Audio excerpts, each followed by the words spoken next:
Welcome back to the Country Minute Podcast. I'm your host, James Shotwell, and it is so good to be with you again.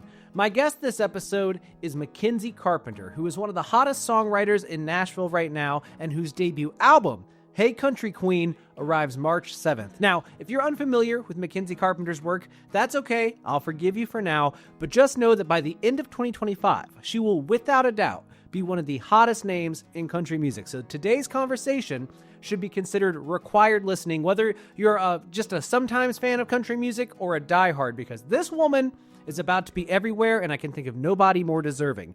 Now, we were able to have this conversation at Country Radio Seminar, CRS, in Nashville in middle of February, about 3 weeks before the album actually came out. So we talk about it, but I don't really know a lot about it. So we have to navigate those waters. But we also talk about how her career has changed over the last few years, writing with Megan Moroney, her dream artist to work with, and so much more. Honestly, I did not know what to expect going into this. I've been a fan of Mackenzie Carpenter since her EP, Don't Mess With Exes, which I've always thought is one of my favorite titles for an EP in recent memory.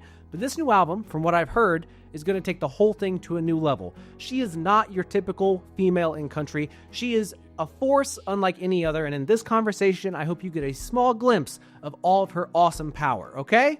Before we get there, I need to ask you a few quick things. Please like and subscribe to the show. It makes it possible for us to make more of it at a faster clip and higher quality. Please tell your friends about the show. Please make sure that you're following us on social media, because if you don't know, if you've just found the podcast, Country Minute is a pretty big deal everywhere else. We have a big following on Instagram and TikTok. We're growing on YouTube. We have a newsletter. We have a Facebook.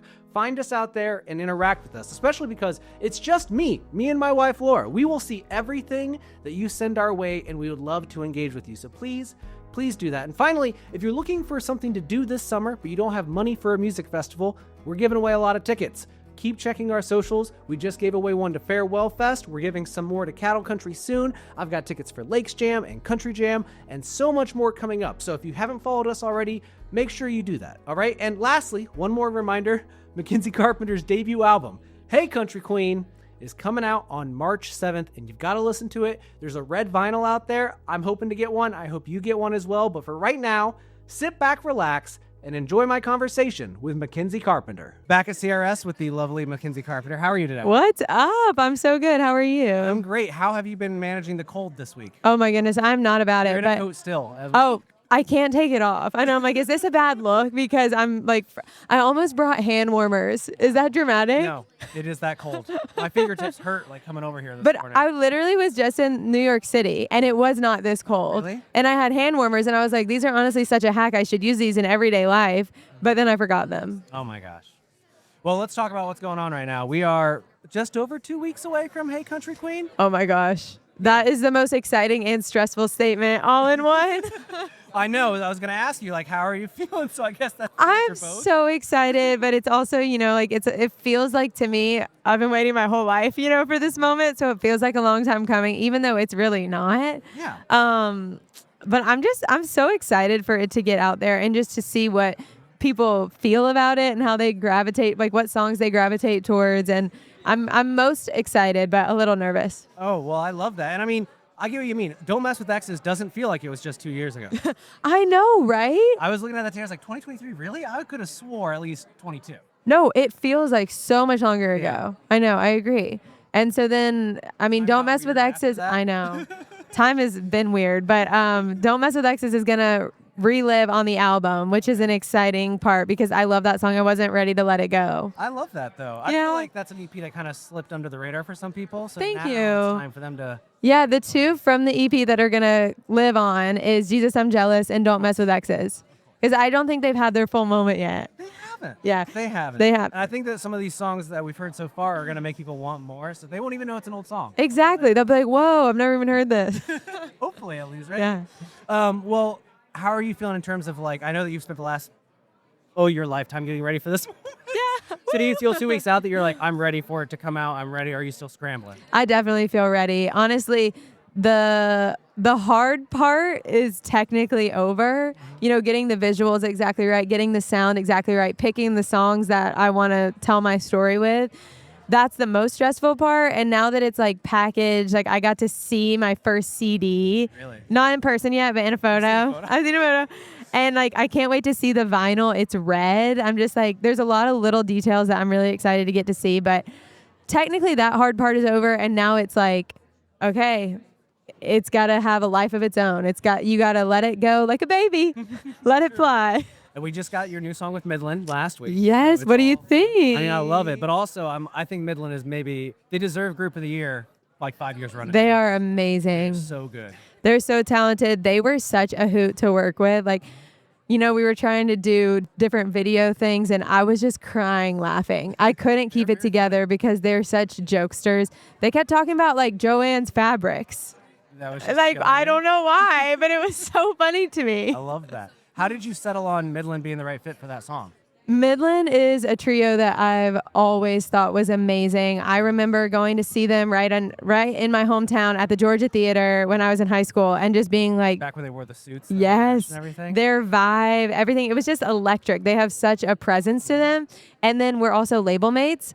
And I work with Cam, who's in the band's wife, for creative stuff. Like, she's done all the photos and videos on my album and my EP. So it was just kind of like a little invisible string moment that I feel like we were always bound to have a moment together. And when I pitched them the song, or when the team pitched them the song, it was just the right fit. Just one of those things that you just knew, like the perfect last piece of the puzzle. Is that the only collab on the album? Yeah, they're the only ones. But when I was thinking of a collab, it's like one person isn't enough. Like, I need a whole trio. It's either a bunch of songs or a bunch of people on Exactly. one I song. just put them in one. Now, what I love about this record, I like a long rollout because I was looking today and there's only 6 songs I haven't heard off the album right now. Yeah. What's your favorite of the ones we've heard, and what's your favorite of the ones we haven't? Because that was almost more interesting. What a tough question. It's like describing a meal I haven't ate yet. I'm like, tell me which one you love the most. That's a great point. I do that every time I go to a restaurant. What should I get? What should I listen to? So where do we start? My favorite one that is released has to be Wish You Would. I Wish You Would. It's just like, I keep listening to it on repeat because I think it just turned out so perfect. Of the ones that y'all haven't heard yet, there's so many that I love. These are like, my little babies, but I would have to say Red Wine Blue is a favorite of mine. That title kind of caught my eyes today. That I just think it sounds so perfect and it turned out great. I wrote it with Anna Voss and Luke Laird, who Luke is just like incredible. Yeah. And I actually had this song idea. She doesn't know it, but Dolly Parton came to me in a dream and gave me this idea. And so hopefully she'll hear it and think that I did it justice. All right, tell me about the dream. Is it just Dolly talking to you? Yeah, she was kind of like in a cloud. And it was like we were almost writing this song together. Yeah. And so then I remember because I never sleep on my stomach, and I like woke up on my stomach like out of nowhere, and I started just writing it down, and I was like, I have to write this. And then I woke up the next day and I was like, this is kind of chaos. Like, what is this? Yes. And then I have my great grandmother's piano downstairs, and I went and I just started like writing the chorus. Then I took it in and we finished it, but it was just a really special one through and through. I love that. So a title like that makes me think that there's like a little bit of a twist wordplay in there. Can you tell me a little bit about the song itself? I mean, the twist wordplay is kind of in the title. It's about being sad. Drinking a bunch of wine and getting sad. Well, who can't relate to that? Exactly. Who can't? We've all been there. You've written with so many great people. I always wonder when I talk to songwriters, like, is there anyone left on like your little Mount Rushmore songwriters where you're like, I need to get into a room? Ooh, actually, there are a few. One that I will say, I don't know if he's in town a lot, but Shane McAnally. Yes. He's a person that I've always wanted to write with that I've never had the chance to. I love his work. There's so many talented people in town, I love Shane McAnally's just being like, I like country music. So true. Really, you're like, I like their songwriting. Like, I like country music, yeah. But he's also he's a great example because he can write so many styles. So many styles, and it's all so well written. Like if you just read it like a poem, you'd be like, this is amazing. You say the same thing for how you write. Thank you. What are you talking about right now? When can we hear these songs on the road this year? Ooh, well, I am going to be bebopping truly all over the place. You can check my website, mackenziecarpentermusic.com.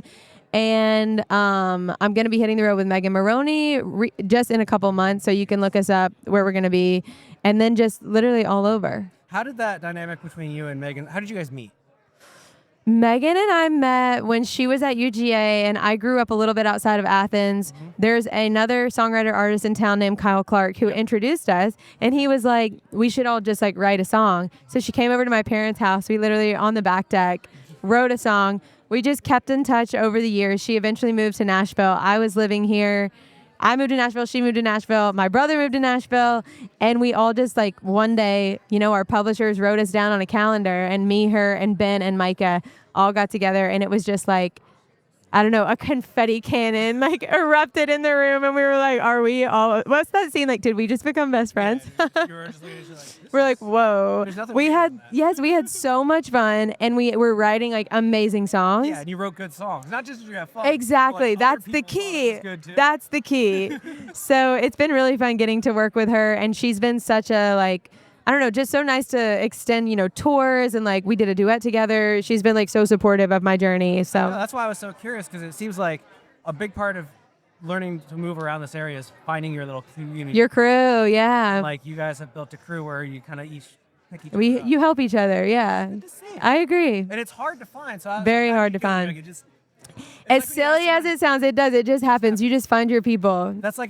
That's as lovely and as frustrating as when you're like, I how know. did you write that number one song? It's like, I don't know. It just came out, yeah. It just happened. And you're like, I saw you on Tuesday and you wrote it on Wednesday. Exactly. You're like, was there something like did one we firework go off? That way. I know. I know. It's so true. It's just like luck of the draw. But I do believe that it's about being a good person yourself and putting in the hours, just showing up every day, not knowing what's going to come of it, and then it turning into something amazing and beautiful that didn't even exist the day before. Well, as a person and a fan, I remember Don't Mess With Exes and being like, and the rocket is taking off. And now I feel like it's actually taking off. Oh, well, I hope so. Hey, maybe we were at like 10. The countdown. 9. EP. Yeah. Counting for 2 years. We've just been counting a long time. Every single was one more. Yeah, one more number. I think we're down. We're ready. So, Hey Country Queen, March 7th. Yes, it's coming soon. Everywhere. Coming in hot. And then you everywhere, basically. Yes. Hey, let's hope and so. Get that vinyl. Boom, boom, boom. Get that vinyl, that red vinyl. I got to see it. I can't wait to see it myself. Mackenzie Carpenter, thank you so much. Thank you.